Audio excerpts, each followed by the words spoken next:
peux que vous encourager à faire en sorte de faire barrage en fait à la théorie du complot, à vous engager à ce qu'elle ne passe pas par vous. Par exemple en vous abstenant de partager un contenu douteux issu d'une source peu fiable, un média peu fiable, juste avec un geste comme celui-là, un geste d'abstention. Si vous ne le faites pas pour la démocratie, si vous ne le faites pas pour la concorde civile, si vous ne le faites pas pour la santé publique, faites-le au moins pour votre amour-propre.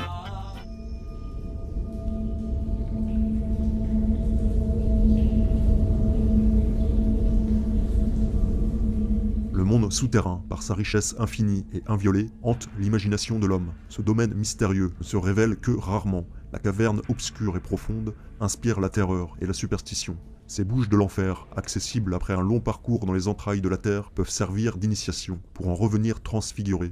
La descente de l'esprit dans la matière, au cœur de ce que certains gnostiques appelleront la terre-mère. Une descente dans l'Hadès, conduisant aux mystères les plus obscurs.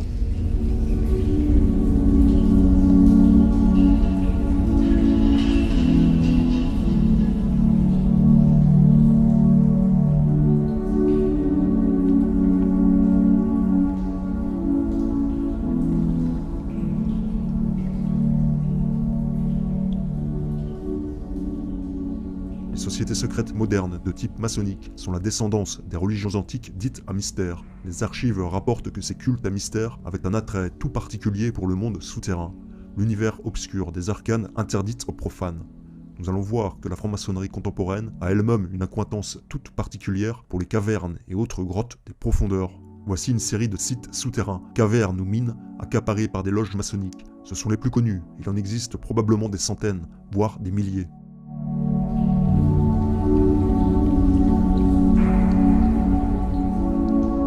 Religieux et musicologue Karl Dönitz, ayant consacré une grande partie de sa vie à l'étude de l'œuvre de Mozart, ayant grandi au milieu des frères de Salzbourg, nous apprend que la loge des Illuminés de Bavière organisait souvent leurs assemblées en pleine nature, dans ce qui semble bien être une pratique des mystères de Isis. Il y avait à Salzbourg plusieurs groupes d'illuminés, une organisation paramaçonnique donc, qui s'est répandue surtout à partir de 1776 en Autriche. Il y avait les loges d'Apollo, de la science, des chœurs réunis pour les femmes. Ces illuminés tenaient souvent leurs réunions dans le parc de Eigen, au pied du Geisberg à Salzbourg. Ils en avaient fait une sorte de forêt des dieux, avec des hôtels, des monuments funéraires, etc. Et ce parc appartenait d'ailleurs à l'un de leurs membres, von Hamann, un des amis qu'on trouve dans toute la correspondance des Mozart, en particulier le père en parle. Et la cérémonie d'initiation se passait au Hexenloch, c'est-à-dire le trou des sorcières, une grotte située dans le bas de la montagne, qui à l'époque était fermée par une porte à claire-voie. Cette entrée était flanquée de 2 colonnes soutenant un symbole des mystères d'Isis, des mystères anciens, c'est-à-dire un sphinx ailé. Et la tradition rapporte que, dès l'époque romaine, cette grotte avait servi aux fidèles de Mitra et d'Astarté. En y pénétrant, on entend une chute d'eau au fond de l'abîme. Les cérémonies d'initiation avaient lieu la nuit, et la grotte était donc éclairée par des torches. C'est tout à fait le décor de la scène des épreuves de la flûte enchantée. J'ai là une gravure. Vous voyez, vous avez l'entrée de la grotte avec les décorations. On voit l'eau qui coule, il y a la forêt des dieux, enfin tout ça. Et il y a plus précis encore. Dans la description salzbourgeoise de 1792, Hübner précise à la page 468, là j'en prends mes notes, n'est-ce pas, que le Hofrat Ernst von Gilowski et M. von Hamann organisaient des réunions nocturnes dans cette grotte avec Mozart.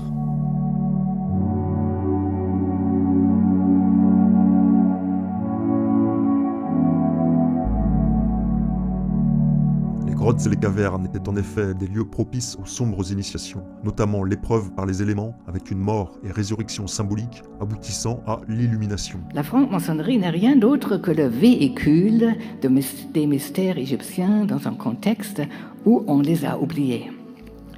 C'est ainsi que la grotte hermétique, grenier souterrain à savoir, et lieu de l'initiation, devient l'emblème de la sagesse secrète. On en trouve dans presque tous les jardins que les riches francs-maçons se firent faire dans les dernières décennies du XVIIIe siècle.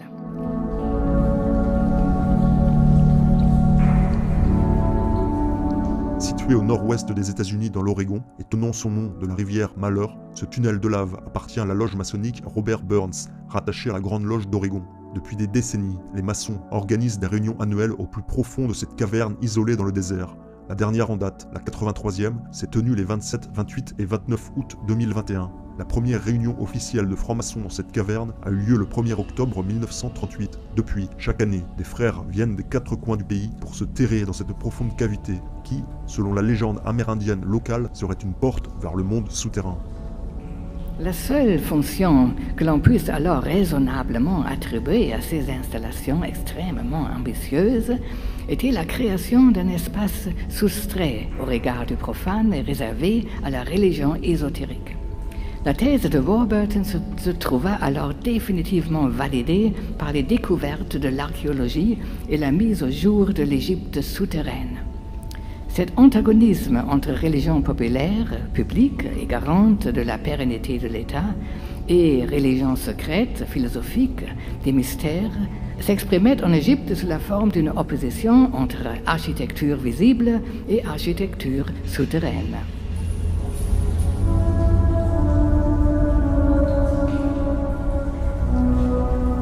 Le célèbre franc-maçon américain George Washington avait, semble-t-il, une attirance particulière pour le monde souterrain, en particulier pour une grotte située à Charleston en Virginie occidentale, dont il aurait gratifié une des parois de sa signature.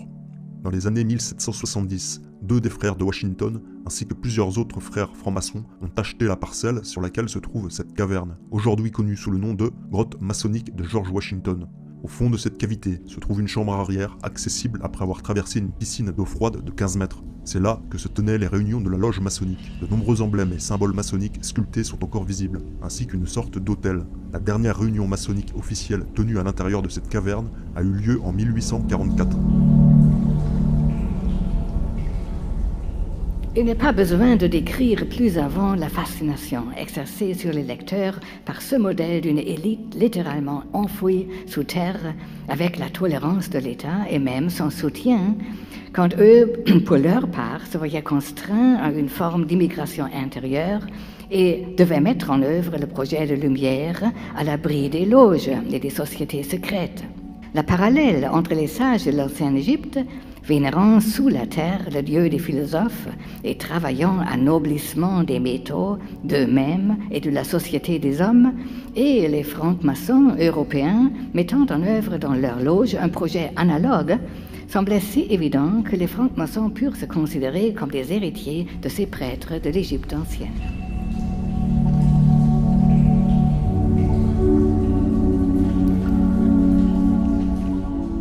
Situé aux États-Unis dans le comté d'Amador en Californie, le site Volcano possède des cavités rocheuses ayant servi également à des réunions maçonniques dès la fin du XIXe siècle. Aujourd'hui, le site est la propriété de la loge dite Volcano.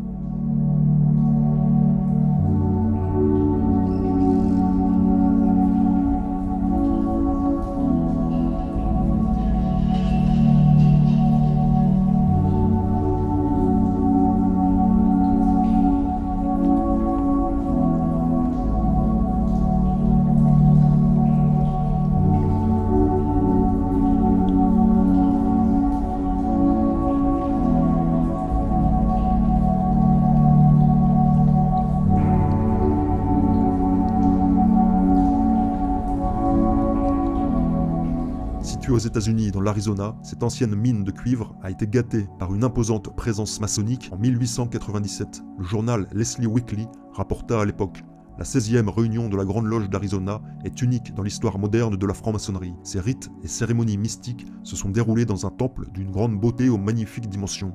Un lieu où jamais auparavant nous n'avions entendu résonner le son du marteau et de la truelle, à plus de 60 mètres sous terre. En 1967, ce sont plus de 1800 maçons qui se sont réunis à Salem, dans l'Indiana, pour célébrer le 150e anniversaire maçonnique. Ils n'ont pas choisi un site au sommet de la montagne, mais à l'intérieur d'une des plus grandes carrières de calcaire de l'État. Des réunions maçonniques similaires ont également eu lieu dans une carrière à Marietta, dans l'Ohio.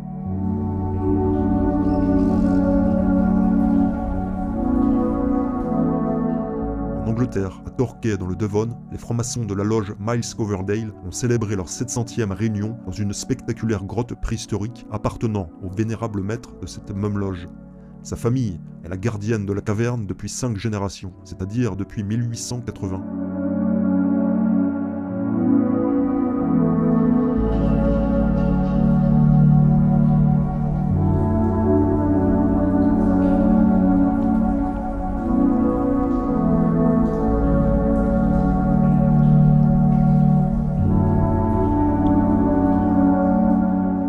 Le parc national des cavernes de Carlsbad, le parc aux 119 grottes, a également accueilli dans ses entrailles des rituels maçonniques. De gigantesques chambres souterraines criblées de stalactites font la renommée de ce site. En parcourant le numéro 83 de la revue The New Mexico Freemason, nous y trouvons la photo d'une réunion maçonnique au cœur d'une des chambres souterraines de Carlsbad. Les frères expérimentent-ils ici la reliance à la terre-mère ?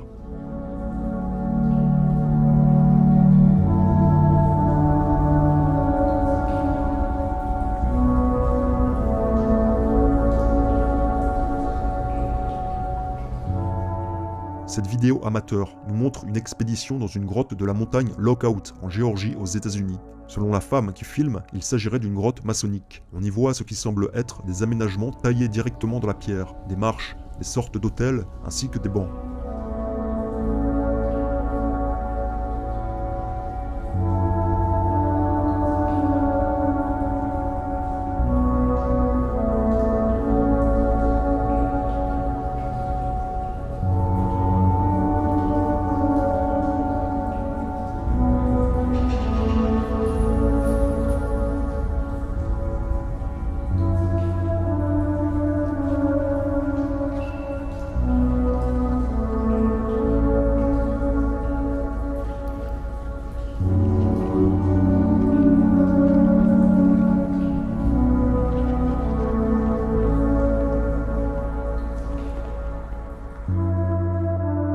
So the Freemason, on a regular basis, hold meeting in this cave to remind them that Solomon was the first Freemason.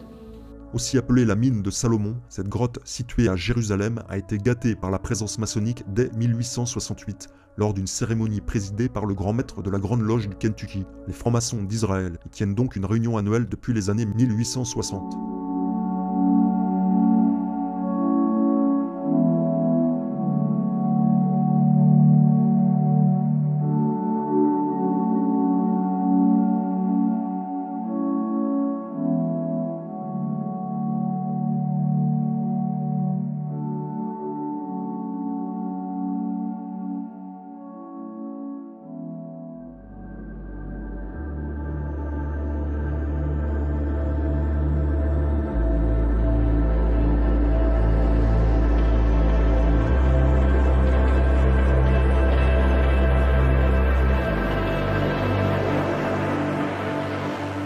Dans le documentaire de Pascal Justice, Viol d'enfant, la fin du silence, la petite Marie décrit où son père l'amenait. On descendait dans un labyrinthe où il faisait froid et c'était noir, ça avait l'air d'être un sous-sol. C'était une grande salle, comme une grande grotte en forme de cathédrale, de crèche. Il y avait là beaucoup de monde. Elle décrit comment les enfants étaient violés et torturés dans ce souterrain, mais elle affirme également que d'autres étaient tués et sacrifiés dans une sorte de rituel religieux.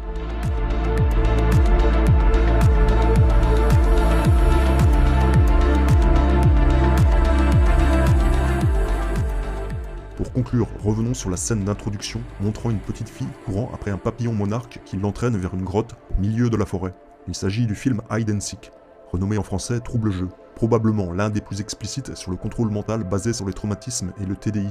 Ce film met en scène un père, psychiatre, ayant une double personnalité à la Dr Jekyll et Mr Hyde, dont une des personnalités fait subir des sévices à sa fille multi-traumatisée. Nous découvrons à la fin du film que cette mystérieuse caverne est en fait l'endroit où Charlie, la personnalité méchante et sadique du père, traumatise et programme la petite Emily. Le papillon monarque est clairement une référence à la programmation MK. La scène finale du film nous montre Emily en train de dessiner. Elle se représente elle-même avec 2 têtes, symbolisant qu'elle a une personnalité altère, un trouble dissociatif de l'identité.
sagt dem kleinen Mädchen, seine Berührungen seien etwas ganz Natürliches. Sie wird ihm hörig. Und er verrät ihr schließlich sein großes Geheimnis. Ein unterirdisches Kellersystem, darin Kinder, eingesperrt in Käfigen. Noemi wird zur Komplizin ihres Vaters.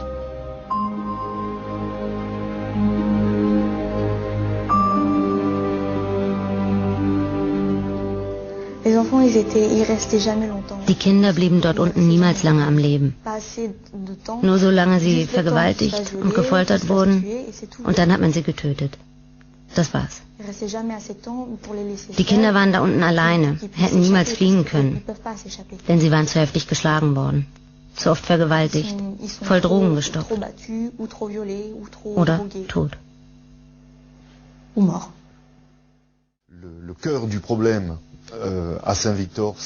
Das Problem an Saint-Victor, an diesem Fall, ist jedoch, dass die Existenz der unterirdischen Gänge komplett verneint wird.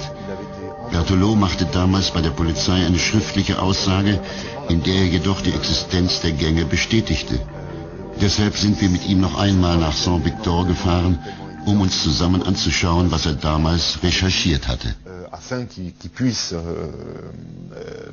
nous montrer et revoir ensemble les éléments qu'il avait trouvés à l'époque. Près du château, nous avons retrouvé... Nicht weit von dem Schloss entfernt haben wir einen Eingang zu einem unterirdischen Gang gefunden. Einen Eingang, der mit einem Stück Blech bedeckt ist und in dem sich giftige Schlangen befinden. Es handelt sich um einen unterirdischen Gang, der schon seit Jahrhunderten existiert, aber heute für uns nicht mehr zugänglich ist. Denn schon nach circa einem halben Meter kommt in den Gang eine Mauer aus Stein. Qui date de plusieurs siècles et dont nul ne pourrait nier l'existence. Un peu plus haut, au-dessus de la route. Etwas höher, oberhalb der Straße im Wald, gibt es einen weiteren Eingang, der heute mit einer Betonplatte verschlossen ist und der laut unserem Plan in direkter Verbindung mit dem ersten Eingang steht. Qui n'est donc plus accessible, mais qui est une communication avec la première que nous avions. Noemi spricht von einem weiteren Gang, der auf direktem Weg die Dorfkirche mit einem roten Haus verbindet, das Haus, in dem ihr Vater wohnte und als Tischler arbeitete.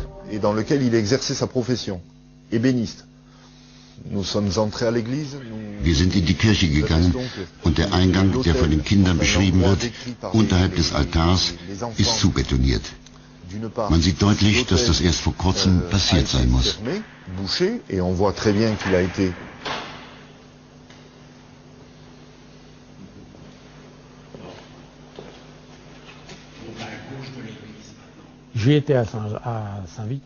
Ich war schon mehrmals in Saint-Victor. Es gibt da unterirdische Gänge. Ich hatte damals die Gelegenheit, davon Fotos zu machen. Diese Fotos habe ich in die Hände des stellvertretenden Leiters der Polizei von Privas gegeben, Morin. Nein, entschuldigen Sie, Marron. Er sollte sie zu der Akte mit dem Protokoll meiner Anhörung legen. Diese Anhörung hatte ich im April 1999 bei der Polizei gemacht. Doch die Akte ist ganz plötzlich verschwunden. Weder die Fotos noch das Protokoll meiner Anhörung sind aufzufinden. Bonjour à tous. Il y a un an, le youtubeur Hugo Décrypte a réalisé une vidéo sur les francs-maçons. Pour décrypter tous ces mystères, il s'est plongé au cœur du Grand Orient de France. Du coup, vous le voyez ici, on est actuellement dans un temple. Certains sont très modernes, d'autres sont plus anciens. Celui-ci, c'est un des plus anciens. Mais comme vous le voyez, on retrouve à chaque fois les mêmes symboles, les mêmes éléments. L'œil par ici, le ciel étoilé toujours qui est présent. Bref, plein de symboles qu'on retrouve dans les loges modernes, comme des loges un peu plus anciennes comme celle-ci. On dirait bien qu'ils aiment la géométrie. Mais au fait, la franc-maçonnerie, c'est quoi ? En fait, la franc-maçonnerie, c'est globalement un conte. C'est un conte pour adultes. Ça, c'est effectivement ce que tu nous racontes. Ce sont des hommes et des femmes qui, à un moment de leur vie, ont souhaité avoir une réflexion un peu plus poussée sur leur vie personnelle, sur le monde qui les entoure et à chercher à améliorer un peu l'homme et la société. Waouh, une sorte de club de développement personnel pour le bien de l'humanité en fait. Heureusement que l'inscription se fait en un clic. Moi je connaissais aucun franc-maçon. Sur le site il y a un onglet J'ai cliqué sur l'onglet, on demande un CV, une lettre de motivation. J'ai juste dit que je pensais vouloir travailler sur moi, que j'avais pas envie de m'engager dans un parti politique. Après avoir vu cette vidéo, comment peut-on encore douter que la franc-maçonnerie veut le bien de la société entière ? L'antimaçonnisme, c'est du bullshit, quoi. Mais ce que Jean-Philippe Hubsch ne nous dit pas, c'est qu'en réalité la franc-maçonnerie présente deux façades. L'une, réservée au grand public, soigneusement filtrée, et l'autre, occulte et secrète, au sein de laquelle tous les initiés ne pénètrent pas. Et c'est ce dernier aspect qui contient l'essence même des loges. Il existe donc plusieurs niveaux de lecture pour tromper aisément l'observateur qui se baserait seulement sur le discours officiel. La franc-maçonnerie et les sociétés de pensée ont travaillé main dans la main à la Révolution française, puis à la séparation entre l'Église et l'État. Mais y avait-il d'ailleurs des différences ou des similarités entre ces deux obédiences ? Ce qui les distingue en premier lieu, c'est que les loges s'affichent au grand jour, tandis que les sociétés de pensée se veulent plus occultes, plus discrètes. Parmi elles, la charbonnerie française ou la carbonari italienne, au XIXe siècle, a été l'une des plus mystérieuses. Son action est restée secrète pendant 26 ans, jusqu'à ce que sa conspiration soit mise au grand jour. Elle prévoyait d'infiltrer le Vatican pour y placer, je cite, « le pape dont elle a besoin ». Alors, qui sont les carbonari ? Comment fonctionnaient-ils ? Comment ont-ils précisément mis leurs plans en action ? C'est ce que nous allons voir dans cette vidéo, qui est une adaptation d'un des passages de mon livre. La charbonnerie existait déjà en France durant les dernières années du règne de Louis XVI, et ses membres se faisaient appeler les bons cousins. Elle s'était développée dans les provinces de Franche-Comté en s'appuyant sur la franc-maçonnerie, ce qui fit écrire à Louis Blanc qu'elle en constituait la partie militante. Ses fondateurs appartenaient à la loge Les Amis de la Vérité, d'inspiration révolutionnaire, puisque son nom fut choisi en hommage à la Confédération des Amis de la Vérité, loge et club maçonnique fondé en 1790. Au début du Premier Empire, les membres de la charbonnerie française émigrèrent à Naples avec l'intention d'y répandre leurs idées révolutionnaires et de provoquer des émeutes. C'est là qu'ils fondèrent la branche italienne dite Carbonari. En 1815, ils avaient réussi à infiltrer les administrations royales. Le roi, Charles Albert, était pris au piège. Lorsque Victor Emmanuel Ier lui succéda, la situation s'empira. Des agents autrichiens prêtèrent main forte à la société pour fomenter notamment une nouvelle vague révolutionnaire dans les années 1920-1921 qui renversa le nouveau souverain. Son frère, Charles Félix, accéda au pouvoir et réussit à réprimer la rébellion à l'aide des troupes autrichiennes. La persécution débuta pour les Carbonari. Plusieurs chefs furent exécutés en place publique, ce qui auréola la secte d'un plus grand prestige. À présent, elle comptait ses martyrs. Lorsqu'elle fut chassée d'Italie, la société se reconstitua en France en se faisant simplement passer pour des conservateurs sociaux. Elle recrutait parmi toutes les classes de la société, aussi bien des avocats que des étudiants parisiens ou des commerçants, même si les militaires y restaient la profession la plus représentée. Grâce à une propagande extraordinaire, la charbonnerie s'introduisit dans plusieurs régiments. Elle prêchait aussi dans les écoles. Elle gagna toutes les sphères de la société. Sa présence s'étendait dans 60 départements qui comptaient chacun entre 3000 et 5000 adhérents. Elle recrutait jusque dans les chambres des députés et des pairs. Dès 1820, les libéraux et les bonapartistes les plus fervents préparèrent la fameuse conspiration du bazar. Ils voulaient chasser Louis XVIII pour mettre à la place, sur le trône, Napoléon II, roi de Rome. Tout le 45e régiment avait été entièrement enrôlé dans ce projet. Les autorités eurent vent de la rumeur. En janvier 1822, elles décidèrent alors d'éloigner le régiment et de l'envoyer à La Rochelle. Les officiers n'avaient pas dit leur dernier mot. Alors qu'ils marchaient vers Poitiers, ils complotèrent avec d'autres militaires pour lever une insurrection. Arrivés à Belfort, ils tirèrent sur le lieutenant du roi, qui survécut à ses blessures grâce à la croix de Saint-Louis qui portait autour du cou. La conspiration échoua. 4 militaires furent jugés devant la cour d'assises de la Seine et condamnés à mort parce qu'ils refusèrent de révéler le nom de leur chef. Pour échapper aux poursuites, les chefs en question, Joubert et Duguide, se réfugièrent à Naples, où ils furent initiés par les Carbonari italiens. L'année d'après, ils revinrent à Paris, bien décidés à insuffler à la charbonnerie la branche occulte qu'ils avaient découverte. Et ces nouveaux rites attirèrent une foule d'adhérents. À quoi ressemblaient-ils ? Un imprimeur initié nommé Dubois en témoigne. Le catéchisme ne fut pas long. Cependant, on me traça sur la poitrine l'échelle symbolique de la résolution d'être fidèle jusqu'à l'échafaud et d'y monter au besoin les mots de passe, le ternaire déjà cité, foi, espérance, charité, les signes et les coups mystérieux aux poignets dans les rencontres, et les serments de main. On me fit grâce du poignard. Je prêtai le serment sur mon honneur seulement, et aux mains de ceux qui me recevaient. Comme toujours dans les sociétés secrètes et les sectes, et même lors de l'instauration de la République française, il existe une dimension occulte, une dimension dite idéologique, en fait une dimension religieuse qui va inverser, retourner, voire singer les rites de l'Église catholique. Ainsi, une nouvelle hiérarchie se constitua sous forme pyramidale. Les 9 grades inférieurs se nommaient les ventes. Le conseil suprême de cette organisation, la Haute Vente, était composé de 40 membres les plus intelligents, influents par leur statut social et par la ferveur de leurs convictions. Leur chef prit le nom de Nubus. C'était une véritable milice. Chaque membre s'engageait à posséder avec lui une arme et à obéir aveuglément aux instructions de ses chefs. Et les desseins réellement poursuivis par cette société ne se dévoilaient aux initiés qu'à partir du 7e grade. Le récipiendaire prêtait serment d'anéantir toute religion. Officiellement, la société se présentait de tendance républicaine, ayant à cœur de défendre la vertu, les valeurs de la citoyenneté, l'instruction publique pour tous et la fraternité entre les peuples dans le monde entier.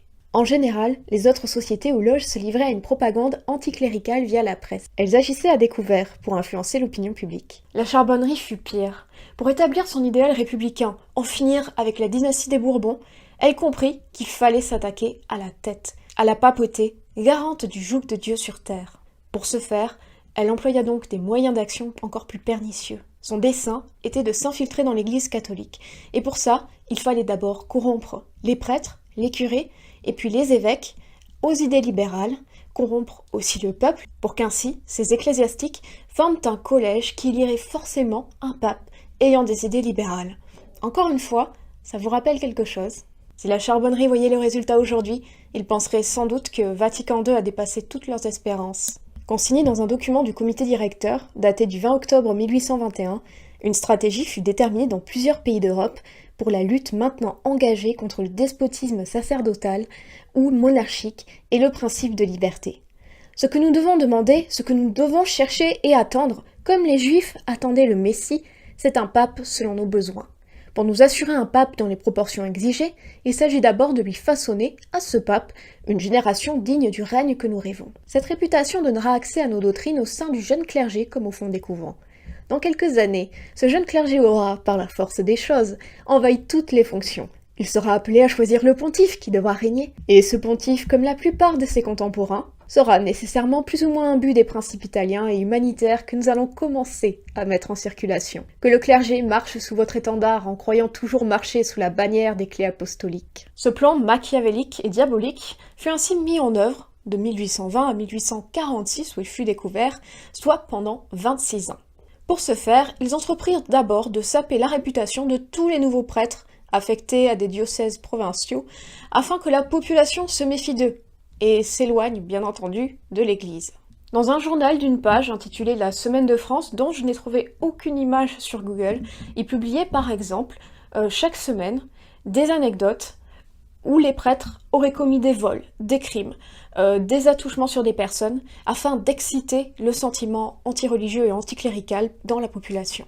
Ils s'attaquèrent également à la jeunesse à travers les pères de famille qu'ils tentèrent de séduire, de débaucher pour qu'ils soient infidèles à leurs femmes et d'initier à leur société.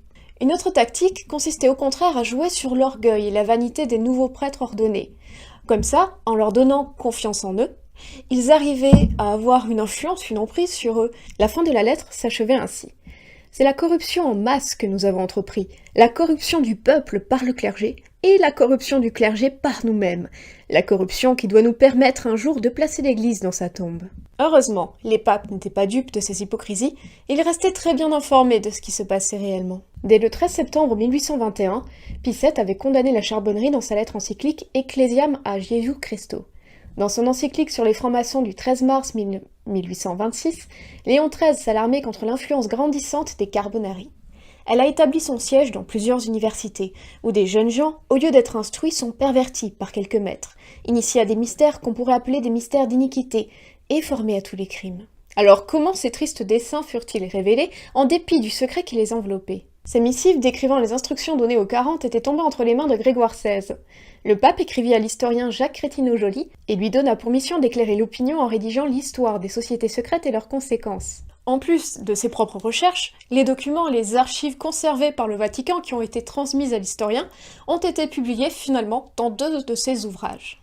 Et leur authenticité fut ensuite confirmée par Monseigneur Fioramonti, le secrétaire des lettres latines. En 1879, Louis Blanc inséra lui-même dans son livre Histoire de 10 ans plusieurs lettres d'un des membres de la Haute Vente tirées de l'ouvrage de Crétinau-Joly, qui est donc une référence sur le sujet. La charbonnerie ne put jamais atteindre le conclave, mais leur propagande a laissé des traces indélébiles dans la société au XIXe siècle qui favorisèrent l'émergence du naturalisme et du socialisme. Aussi, il faut préciser que les mœurs d'une partie de la jeunesse furent corrompues à cette époque, ce qui facilita la diffusion des idées libérales. Comme vous le savez, les radicaux ont pris la relève lors de l'instauration de la Troisième République, lorsqu'ils furent majoritaires à la Chambre parlementaire à partir de 1880. Ils firent passer des séries de lois anticléricales destinées à détruire progressivement l'Église et à préparer l'opinion à la loi de 1905 sur la séparation entre l'Église et l'État. Précisons aussi, à titre d'information, que quasiment tous les députés étaient initiés à des loges maçonniques auxquelles ils appartenaient et aussi, parfois, à des sociétés de pensée. Au final, l'infiltration au sein du Vatican s'est tout de même réalisée aux alentours de 1930, et pour comprendre un petit peu les pensées qui ont progressivement gangréné la foi catholique et l'Église de Rome, je vous conseille l'excellent ouvrage d'Adrien Abosi, Les apôtres du salut universel. Merci à tous d'avoir regardé cette vidéo jusqu'à la fin et encore une fois un très grand merci à tous ceux qui soutiennent mon travail sur Tipeee puisque si j'ai ralenti ici la production des vidéos, c'est parce que je me consacre à plein temps à l'écriture de mon ouvrage qui j'espère paraîtra d'ici la fin de l'année. Donc merci à tous d'être là, je vous dis à très bientôt pour une nouvelle vidéo, peut-être mardi prochain ou bien mardi d'après. D'ici là, prenez soin de vous.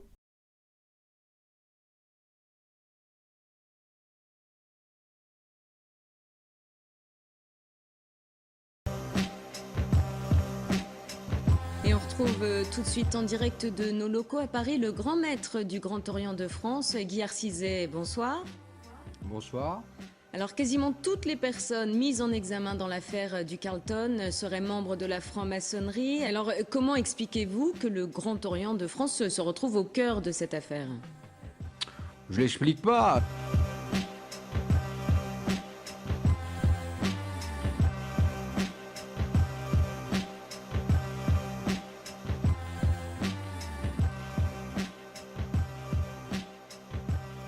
Début 2011. La police judiciaire de Lille reçoit des éléments indiquant l'existence d'un probable réseau de prostitution dans des hôtels de la ville, le Carlton et l'hôtel des Tours. Certains des dirigeants des établissements pourraient être complices. Plusieurs portables sont alors mis sur écoute, dont celui de René Cochefer. Chargé des relations publiques du Carlton, il est aussi informateur de la police lilloise et un oiseau de nuit au carnet d'adresses épais. Mais il est avant tout un très bon ami de Dominique Elder-Verelde, ou Dodo la Saumure, propriétaire de plusieurs maisons closes en Belgique. Ce dernier est arrêté le 1er octobre 2011 par la police belge pour proxénétisme. Il est suspecté d'avoir exploité des mineurs sans papier. Certaines de ses filles auraient participé, peut-être à sa demande ou à celle de Cochefer, à des parties fines en France et en Belgique. Sa compagne, Béatrice Legrain, ancienne prostituée et gérante d'un établissement, est aussi arrêtée, ainsi que 2 de ses associés. En France, une information judiciaire a été ouverte en mars 2011 pour proxénétisme aggravé en bande organisée, association de malfaiteurs et blanchiment d'argent. Les arrestations ne se font pas attendre. Quelques jours après le coup de filet belge, plusieurs cadres du Carlton sont mis en examen, René Cochefer mais aussi le directeur Francis Henrion et le propriétaire de l'hôtel, Hervé François. Le coup de filet aurait pu s'arrêter là, mais l'affaire touche plusieurs notables de la région qui ont été mis en examen. David Roquet, le directeur d'une filiale du groupe Eiffage, Fabrice Pachkowski, le gérant d'une société de matériel médical, et le commissaire divisionnaire chef de la sûreté départementale du Nord, Jean-Christophe Lagarde. Ils sont soupçonnés d'avoir organisé des parties fines avec des prostituées envoyées par Dodo la Saumure à Lille, Paris, et aux États-Unis. L'un des principaux bénéficiaires de ces soirées serait Dominique Strauss-Kahn. Ami depuis plusieurs années avec Fabrice Pachkowski, DSK lui a envoyé plusieurs SMS laissant peu de doute sur la nature de ces soirées. Ces faits ont été étayés par des prostituées auditionnées par les enquêteurs. Mounia R. affirme avoir participé à une soirée à l'hôtel Murano à Paris, à laquelle était notamment présent l'ancien directeur du FMI et Béatrice Legrain.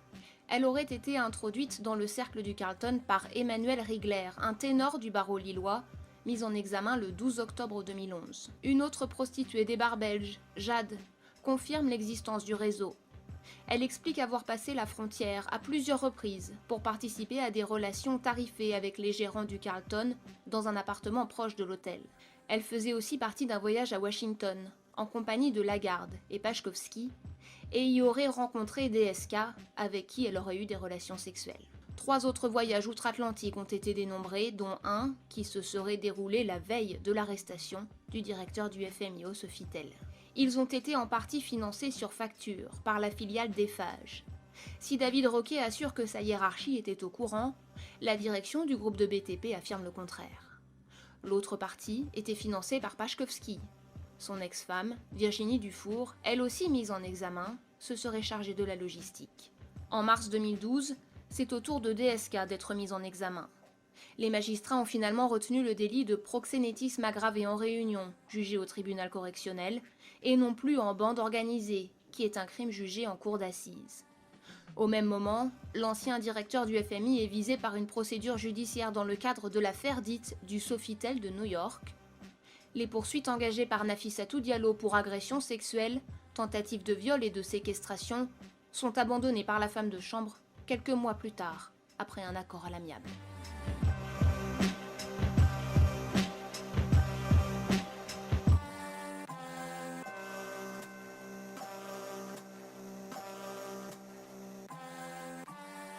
Alors, comment expliquez-vous que le Grand Orient de France se retrouve au cœur de cette affaire?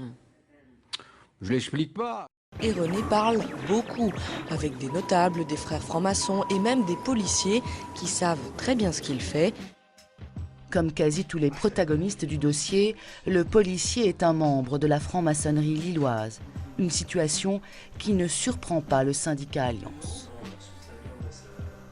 La franc-maçonnerie, c'est un réseau qui peut amener à des tas de choses, y compris, je pense, à une carrière dans la police nationale. Dans le système administratif le permet un avancement lié à des connaissances ou à des appuis. Donc on peut penser que la franc-maçonnerie, voilà, soit aussi un tremplin pour la carrière. Un détective privé ex-enquêteur de la police judiciaire est également lié à certains personnages de l'affaire. Franc-maçon, lui aussi, on ne connaît pas son rôle exact au sein du système. Il était là, auprès de René Cochefer, lors de son interpellation. Pourquoi? La question reste pour l'instant sans réponse.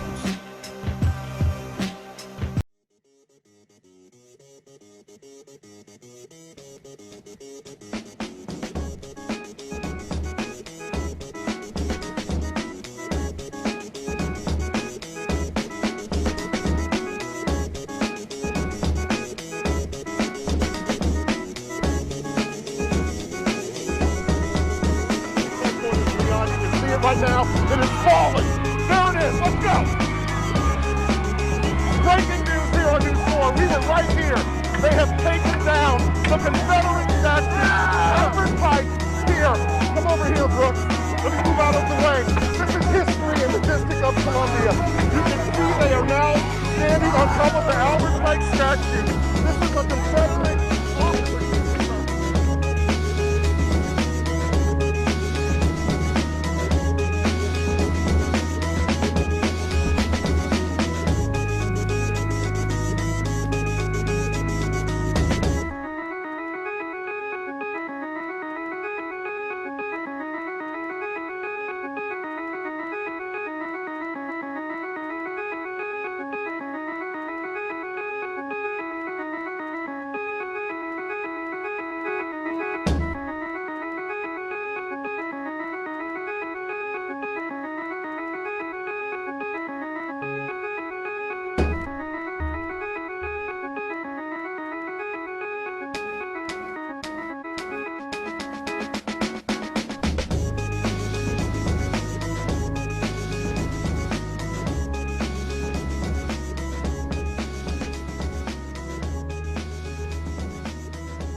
Alors, il y a une chose qui est assez curieuse là, au-dessus du dessin de l'Arc de Triomphe, c'est une abeille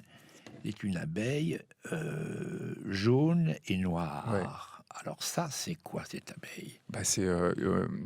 C'est l'alliance, à mon avis, fondamentale entre les gilets jaunes, la couleur et le noir de la commune, tout simplement. Et mon idée, c'est en fait la proposition théorique que je fais dans ce livre. Pourquoi une abeille? Et l'abeille, il y a plusieurs éléments. C'est une espèce menacée. Bon, voilà, ça c'est le côté très gauche progressiste, simple à comprendre, une espèce menacée par le changement climatique. Non, mais c'est des signifiants qui sont importants. Mais le problème, c'est qu'ils sont un peu délavés par les forces qu'ils récupèrent. C'est évidemment aussi une espèce coopérative. C'est très important aussi de le signaler. Et par ailleurs, évidemment, c'est aussi l'inscription dans un référent historique français, justement, qui remonte notamment à l'Empire, notamment à un certain nombre d'éléments. Et j'ai trouvé que c'était une belle combinaison. Et je trouve que ce serait une incarnation très belle pour... ce serait quelque chose peut-être à rajouter aux emblèmes nationaux qui permettrait aux Gilets jaunes de faire leur entrée dans l'histoire de France. Les Gilets jaunes, non pas en ce qu'ils ont seulement incarné en tant que mouvement social, mais aussi tout ce qu'ils charrient derrière, c'est-à-dire toutes ces classes populaires qui aujourd'hui, qui sont représentées dans le drapeau tricolore, mais on l'a oublié, vous voyez. Et en fait, la nouvelle couleur des classes populaires dans l'inconscient collectif contemporain, c'est le jaune. Et en même temps, du coup, l'abeille, avec cette incarnation un peu impériale et ainsi de suite, ça rappelle qu'il va nous falloir, de façon transitoire, un État très fort pour protéger les expériences communales qui vont s'enfanter dans les années à venir. C'est-à-dire qu'il faut toutes les expériences qu'on est en train de reconstruire de vie commune, que ce soit dans des expériences plus radicales comme Tarnac, comme les ZAD, ou tout simplement dans un réinvestissement de la vie de la cité comme espace territorial en propre, et qu'il faut en fait auquel il faut adhérer comme devenir, parce que ça correspond justement à la fin de la civilisation du pétrole et ainsi de suite. Il faut les protéger dans l'entretemps des puissances prédatrices produites notamment par la mondialisation, qui n'ont qu'une vocation, c'est d'essayer d'accaparer les ressources de ce territoire et de les retirer aux populations. Et donc, il va falloir, en fait, de la même façon que le nucléaire, quoi qu'on en veuille, on va être obligé quelle que soit notre idée sur ce qu'il faut faire avec le nucléaire, on va être obligé de gérer ces installations dans les décennies qui viennent, que ce soit pour les fermer et donc on va avoir besoin en fait d'une centralisation encore pour un temps. Et donc l'idée, c'est de recréer cette dualité où on crée de la liberté à l'échelle communale, à l'échelle vraiment de la cité. On revient à une forme d'échelon politique. On oublie toutes ces décentralisations technocratiques, les régions, les intercommunalités, les départements, tous ces trucs qui produisent pas de la politique.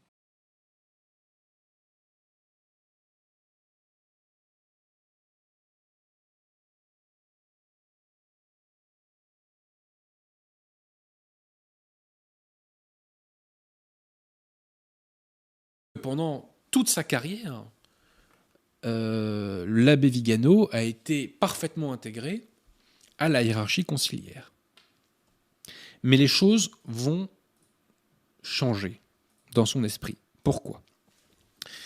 Puisque l'abbé Vigano va être nonce aux États-Unis dans les années 2010, et il va être tenu au courant des actes d'un pédophile qui n'est pas hétérosexuel, le pseudo-cardinal McCarrick.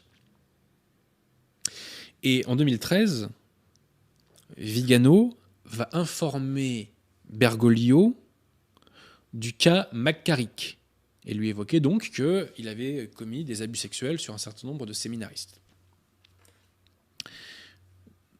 Que va faire Bergoglio ? Est-ce que Bergoglio va sanctionner McCarrick pour ça? Non, pas du tout, au contraire. Il le nomme dans je ne sais plus quel poste diplomatique. Et là, Vigano va être choqué. Il ne va pas comprendre. Il dit « Je dénonce ce pédophile » et Bergoglio le promeut. Bon. Donc, suite à cet événement, l'abbé Vigano va faire une lettre qui va faire beaucoup de bruit il y a 2 ans de ça, dans lequel il va demander la démission de Bergoglio au motif que Bergoglio soutient un pédophile. Suite au scandale, Bergoglio va finir d'ailleurs par réduire à l'état laïque son pseudo-cardinal. Mais l'abbé Vigano ne va pas en rester là. Il ne va pas en rester là. Par toute une série de prises de position, donc publiques, il va petit à petit pencher vers le sédévacantisme et surtout, il va finir par abjurer Vatican II. Et il écrit notamment ceci: « Cela fait désormais plus de 6 ans que nous sommes empoisonnés par un faux magistère. J'ai envie de dire à l'abbé Vigano, ça fait plutôt 60, mais bon. Sorte de synthèse extrême de toutes les formulations conciliaires équivoques et des erreurs post-conciliaires qui se sont inexorablement propagées sans que la plupart d'entre nous ne s'en soient aperçus. Oui, parce que Vatican II a ouvert non seulement la boîte de Pandore, mais aussi la fenêtre d'Overton, et de manière si graduelle qu'on ne s'est pas rendu compte des bouleversements mis en œuvre, de la nature authentique des réformes, de leurs conséquences dramatiques. Plus loin donc, l'abbé Vigano emploie encore la formule de Pape Bergoglio, mais il emploie une autre formule en disant aussi une église catholique qui n'est plus catholique. Un récipient vidé de son contenu authentique et rempli de marchandises de pacotille. Le 29 février, l'abbé Vigano fait une lettre de soutien au cardinal Zen, cardinal chinois, qui s'oppose à Bergoglio sur des questions relatives à la Chine. Et l'abbé Vigano parle encore à ce moment-là de Pape Bergoglio. Comme un goutte, CD vacantiste de l'abbé Vigano sera fait le 4 avril 2020. Je l'avais déjà évoqué à ce micro. Bergoglio avait renoncé au titre de vicaire du Christ dans l'annuaire pontifical. Vigano avait écrit pour l'occasion. Au lieu de cela, alors attendez, je vais tout vous lire. Ce changement dans la présentation et le contenu d'un texte officiel de l'Église catholique ne peut être ignoré ni imputé à un geste d'humilité de François, qui d'ailleurs ne concorde pas clairement avec son nom, en preuve. Au lieu de cela, il semble que vous puissiez voir l'admission passée sous silence, d'une sorte d'usurpation, où ne règne pas le servus servorum Dei, mais la personne de Jorge Mario Bergoglio, qui a officiellement nié être le vicaire du Christ, le successeur du prince des apôtres et souverain pontife, comme s'ils étaient des signes dérangeants du passé, seulement des titres historiques, en fait. Donc là, pour la première fois, l'abbé Vigano nous dit que Bergoglio n'est pas pape et qu'il est un usurpateur. Le 9 avril 2020, l'abbé Vigano va demander à ce que tous les catholiques du monde prient l'exorcisme contre Satan et les anges rebelles de Léon XIII. Et suite à cet exorcisme, eh bien, l'abbé Vigano va, je dirais, devenir de plus en plus précis dans ses attaques et dans son diagnostic. Le 21 avril 2020, il fait un entretien pour le site portugais Dies Irae. Et dans cet entretien, pour la première fois, il se prononce pour l'abandon total de Vatican II. Ensuite, l'abbé Vigano est très très proche de reconnaître l'existence de la secte conciliaire. Citation. Une église qui se distingue comme nouvelle par rapport à l'église du Christ n'est tout simplement pas l'église du Christ. La religion mosaïque, c'est-à-dire l'église de l'ancienne loi, voulue par Dieu pour conduire son peuple à la venue du Messie, s'est accomplie dans la nouvelle alliance et a été définitivement révoquée sur le calvaire par le sacrifice du Christ. De son côté, naît l'église de la nouvelle et éternelle alliance, qui remplace la synagogue. Il semble que l'église post-conciliaire, moderniste et maçonnique aspire elle aussi à transformer, à dépasser l'église du Christ en la remplaçant par une néo-église, créature déformée et monstrueuse qui ne vient pas de Dieu. L'objectif de cette néo-église n'est pas d'amener le peuple élu à reconnaître le Messie, comme pour la synagogue. Elle n'est pas de convertir et de sauver tous les peuples avant la seconde venue du Christ, comme pour l'Église catholique, mais de se constituer en bras spirituel du nouvel ordre mondial et en défenseur de la religion universelle. En ce sens, la révolution conciliaire a dû d'abord démolir l'héritage de l'Église, sa tradition millénaire, dans laquelle elle a puisé sa propre vitalité et son autorité en tant que corps mystique du Christ pour se débarrasser ensuite des représentants de l'ancienne hiérarchie, et n'a commencé que récemment à se présenter sans faux semblant, tel qu'elle cherche à l'être. Et troisième point important de cet entretien, l'abbé Vigano dénonce le fait que le Vatican n'a pas révélé, contrairement à la demande de Sœur Lucie, quel était le troisième secret de Fatima, qui est relatif en vérité à l'apostasie justement des hommes d'Église. Alors, on voit que en cette date du 21 avril, l'abbé Vigano conne très fort, puisqu'il a officiellement dit qu'il fallait abandonner Vatican II, donc il abjure Vatican II. Et il a tenu à ce moment-là des propos sédévacantistes. Donc on peut se poser la question, mais Vigano parle-t-il tout seul? Est-il soutenu? Et le 7 mai, Vigano a fait un appel donc, pendant le coronavirus, dans lequel il dénonce justement le mondialisme, la volonté de faire une religion mondiale, une gouvernance mondiale, et il évoque les abus liés au traitement du coronavirus.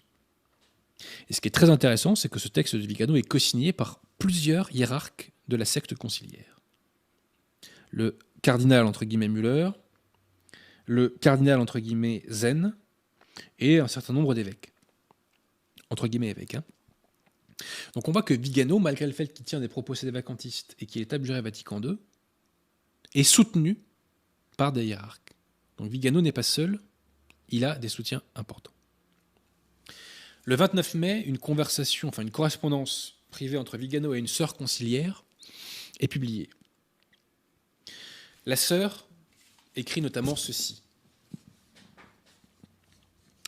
La situation est certes de plus en plus accablante, mais la stratégie qu'utilise Bergoglio, avec ses forces alliées, est une technique d'isolement et de désintégration de tout groupe pouvant former une contre-force. J'écris contre-force parce que le mot résistance me semble humain et quelque peu insuffisant. Bientôt, probablement, la préparation en vue de la manifestation de l'Antéchrist se fera de plus en plus lourde et oppressante, notamment en raison des mesures que Bergoglio lui-même décidera de prendre dans le cadre de sa préparation.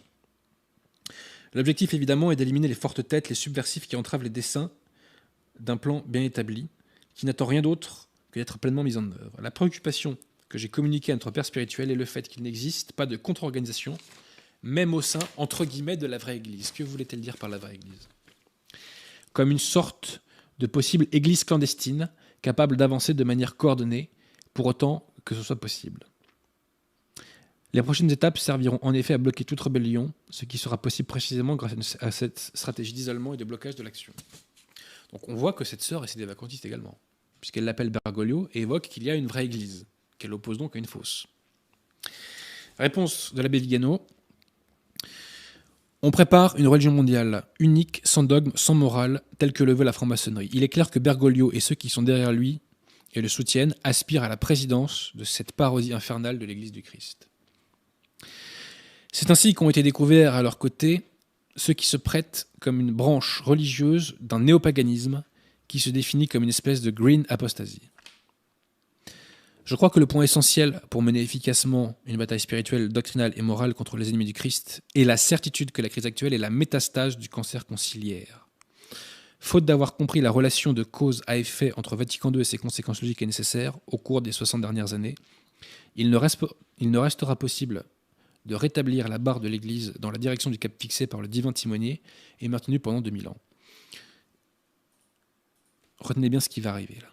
Oui, on peut, chères sœurs, revenir en arrière.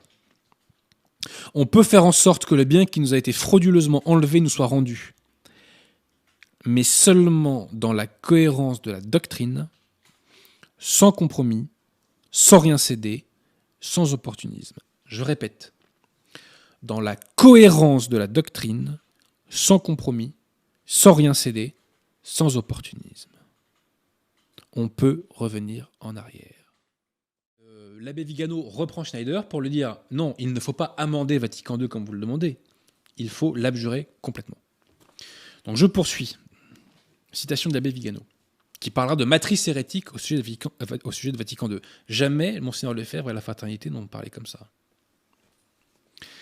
Donc, je l'avoue avec sérénité et sans polémique, j'étais l'un des nombreux qui, malgré pas mal de perplexité et de crainte, qui s'avèrent aujourd'hui absolument légitimes, ont fait confiance à l'autorité de la hiérarchie, avec une obéissance inconditionnelle. En réalité, je pense que beaucoup, et moi parmi eux, n'ont pas envisagé au départ la possibilité d'un conflit entre l'obéissance à un ordre de la hiérarchie et la fidélité à l'Église elle-même. Effectivement, théoriquement, il ne peut pas y avoir cette disjonction. Cette disjonction n'est possible que parce que ces autorités sont une secte hérétique et schismatique et qu'elle n'est pas l'Église catholique. Ça, l'abbé Vigano ne le dit pas encore. Je poursuis. En réalité, donc je pense, non ça je l'ai déjà lu, donc ce dernier pontificat, je mets des guillemets, a certainement rendu tangible la séparation contre nature, je dirais même perverse, entre hiérarchie et Église, entre obéissance et fidélité. Deux fois, cette disjonction entre hiérarchie et Église n'est pas possible. Bon. Et ce qui arrive est absolument hallucinant. Il faut savoir que dans un message privé de la Salette, la Sainte Vierge nous dit que l'Église sera éclipsée. Et les Nononacum, je crois que ce sont des laïcs qui ont commencé à parler de ça, notamment autour de Louis-Hébert Rémy, ont relevé donc que la Sainte Vierge avait dit que l'Église allait être éclipsée. Et donc l'idée, c'est que l'Église catholique est éclipsée par une entité bâtarde qui est la secte conciliaire. L'abbé Vigano ne cite pas la Salette. Cependant, il dit ceci. C'est indéniable qu'à partir de Vatican II, une église parallèle, éclipse, je rappelle, une église parallèle a été construite, superposée et opposée à la véritable église du Christ. Je répète. C'est indéniable qu'à partir de Vatican II, une église parallèle a été construite, superposée et opposée à la véritable église du Christ. Elle a progressivement obscurci, comme dans une éclipse, l'institution divine fondée par notre Seigneur Jésus-Christ pour la remplacer par une entité fallacieuse. L'abbé Vigano nous dit donc qu'il y a deux entités. Entité fallacieuse correspondant à la religion universelle souhaitée, dont la franc-maçonnerie était la première à la théoriser. C'est le discours de certains prêtres Nononacum que je connais. Ni plus ni moins. L'abbé Vigano court à grands pas vers la conversion. Je poursuis. Ne pas reconnaître les racines de ces déviations dans les principes fixés par le Concile rend impossible tout remède. Si le diagnostic persiste contre l'évidence à exclure la pathologie initiale, on ne peut pas formuler une thérapie appropriée. Cette opération d'honnêteté intellectuelle demande une grande humilité, effectivement, puisqu'il faut admettre qu'on s'est trompé. Et l'abbé Vigano admet qu'il s'est trompé pendant des décennies, ce qui est quand même le signe d'une humilité exceptionnelle. Je suis impressionné par l'humilité de l'abbé Vigano.